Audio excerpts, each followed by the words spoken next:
Napakasarap naman yan. Tikman natin to.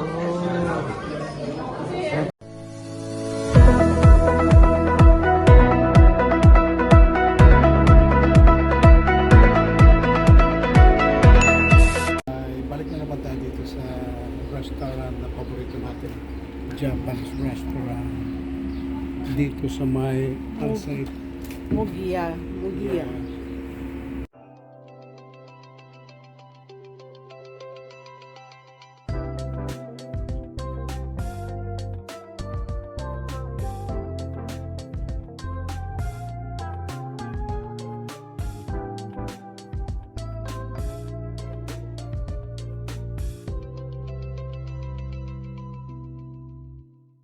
Dito na rin lang.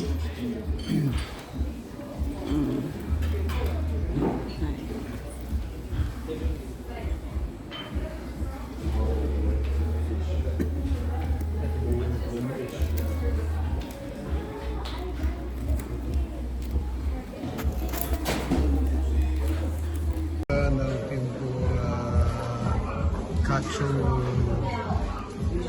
krage. Tikman natin.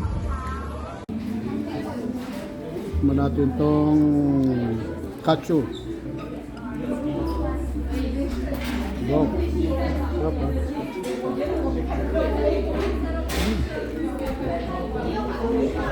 Sarap. Curry. With parang bulalo eh. May lasang bulalo. Lasang bulalo. Sarap.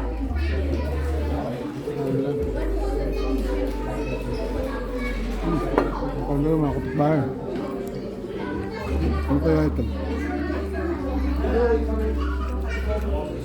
Fruits yata yan. Pickles. Ito may pickles. Ito parang bulalo, sauce, gravy. Curry sauce yan. Tapos ito yung chicken.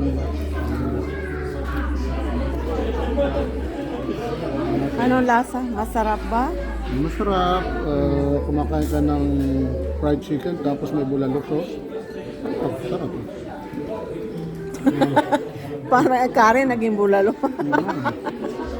Yun ang lasa ko eh. Daming wasabi nito. Yan, i-roll natin ng ganyan. Beef yan ha. Yan, kita nyo. It's a roll beef. Yes. Yes, sausaw natin dito. Tikman natin. Wow. Daming wasabi. Crunchy. Napasok sa loob. Naluluha ako eh. Wow. Sarap. Oh, have you found out? Nakita mo? Saan galing? Ang mugiya? Ang mugiya sa hindi meaning hindi mugile. Pero Japanese to hinahanap natin eh. Japanese. Meaning in English. Mugi in English. Okay. It's from the New Latin Greek word na barley. Barley, which is the tea. Barley tea. Oh, with efforts. Sabi mag-efforts ka.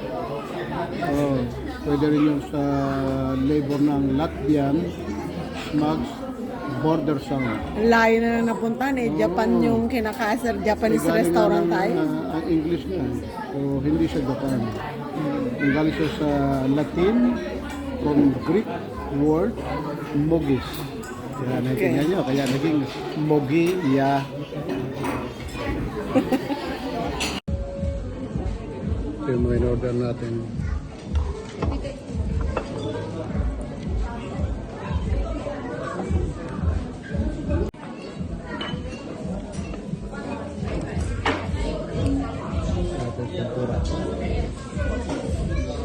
Tempura.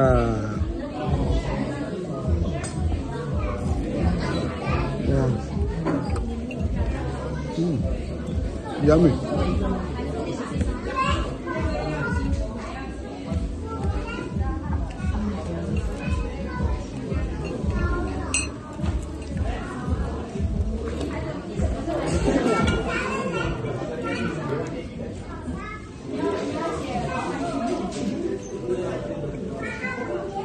course, oh. Saka crispy.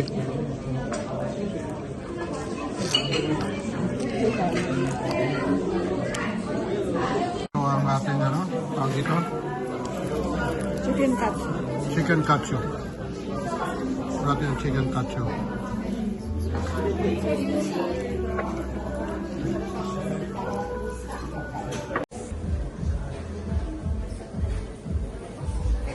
Walang pula. Wow, spicy karage. Oh, pag nandito kayo, maamoy mo talaga yung spices niya. Oh, very strong. Wow, kasarap naman yan. Tikman natin to. Anong tawag dito? Parang ito yung ano eh. Hindi, sushi. Parang fried noodle yung nasa ibabaw.